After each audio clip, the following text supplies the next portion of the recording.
What's up, everybody? Weston here with the Hidden Gibbon, keeping my record marathon going. You can tell by the fact that I have the same shirt on. But we have another daily deck tech video for you today. This one's coming in pretty budget at about $114.31. And this is going to be a classic card, and a card that holds a little bit of near and dear to my heart because it's one of the cards that I threw in some of my very first kitchen table Magic decks, and that is Treva the Renewer. So let's get straight into it. So who's Treva? Treva is a elder dragon, not like the same style as like the ones from that like Nicol Bolas and stuff, but like this is with Rith and Crosis and Dromar, Treva, etc. and Darikus. But it's a 6/6 for 6, flying, and when Treva the Renewer deals combat damage to a player, you can pay 2 and a white. If you do, choose a color. Then you gain 1 life for each permanent of that color. Pretty simple, pretty straightforward.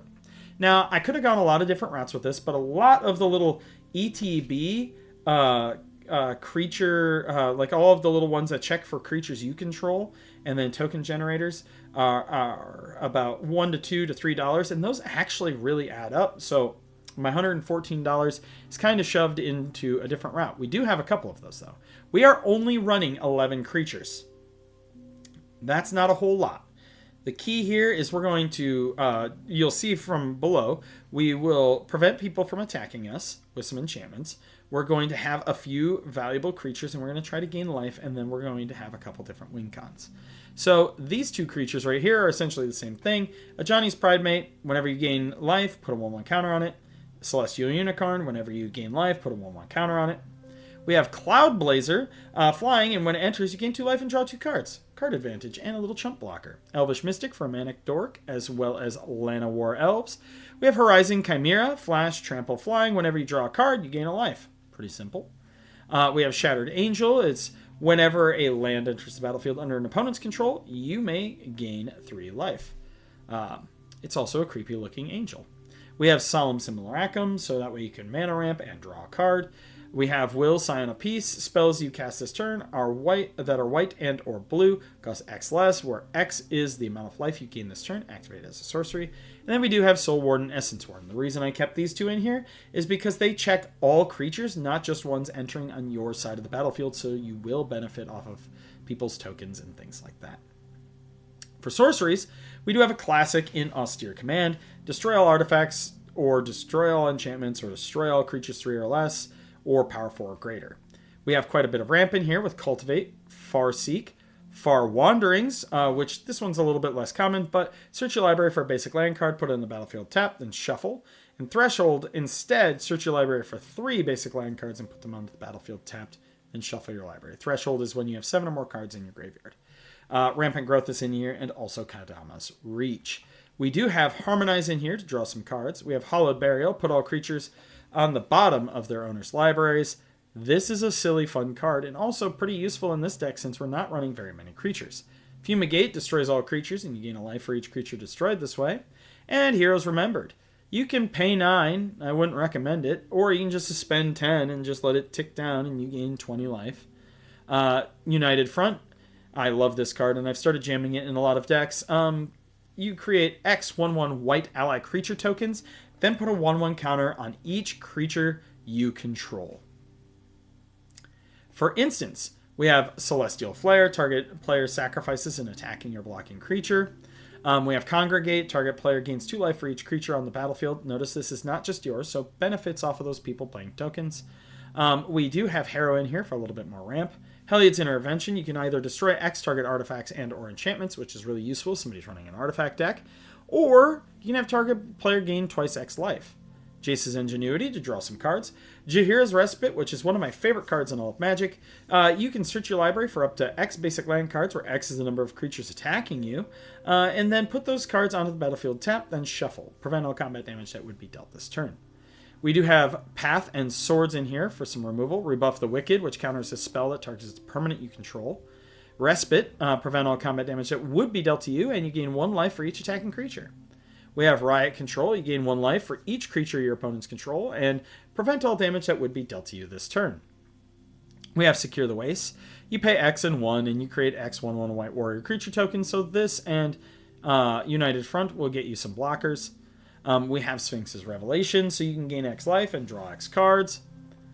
Then for our artifacts, we've got ourselves Arcane Signet, Azoria Signet, Celestia Signet, Simic Signet, oh sweet Jesus, Pristine Talisman, which adds colorless and you gain a life, and then Soul Ring for our mana rocks. We do have Cosmos Elixir, which is at the beginning of your end step. Draw a card if your life total is greater than your starting life. Otherwise, you gain 2. This card's weirdly like $5 because a lot of the Kaldheim cards just don't see reprints, like ever. We have Elixir of Immortality. You can tap 2, you gain 5 life, shuffle it into your graveyard, or shuffle it and your graveyard into your library. We have Fountain of Renewal. So at the beginning of your upkeep, you just gain 1 life, and you can pay 3 to sack it to draw a card if you're desperate. Enchantments, we have a ton. We have a Ajani's Mantra. At the beginning of your upkeep, you gain 1 life. We have Angelic Accord. At the beginning of each end step, if you gain 4 more life this turn, create a 4/4 angel creature token with flying. Ashes of the Abhorrent. Players can't cast spells from their graveyard or activate abilities in graveyards. Whenever a creature dies, you gain a life. Celestial Mantle, throw this on your Treva. Enchant a creature, gets +3/+3s, making it 9/9. And whenever an enchanted creature deals combat damage to a player, double its controller's life total. We do have Cleric Class. If you would gain a life, you gain that +1. Then you can do the whenever you gain life, you put a 1/1 counter on something and then pay 5. And you can return a creature card from your graveyard to the battlefield. You gain life equal to its toughness. We have Dawn of Hope, so whenever you draw a card, or whenever you gain a life, you can pay 2 to draw a card. You can also pay 4 to make a soldier with lifelink. Felidar Umbra, enchant a creature as lifelink, attach it to a creature you control, put it on your Treva. We have Ghostly Prison, Propaganda, and Sphere of Safety to prevent, or to tax people for attacking. Sphere of Safety is they have to pay X, where X is the number of enchantments you have. We have a lot of enchantments. And Propaganda and Ghostly Prison make people pay 2. We also have Sandworm Convergence, which makes it so creatures with flying can't attack you or planeswalkers you control.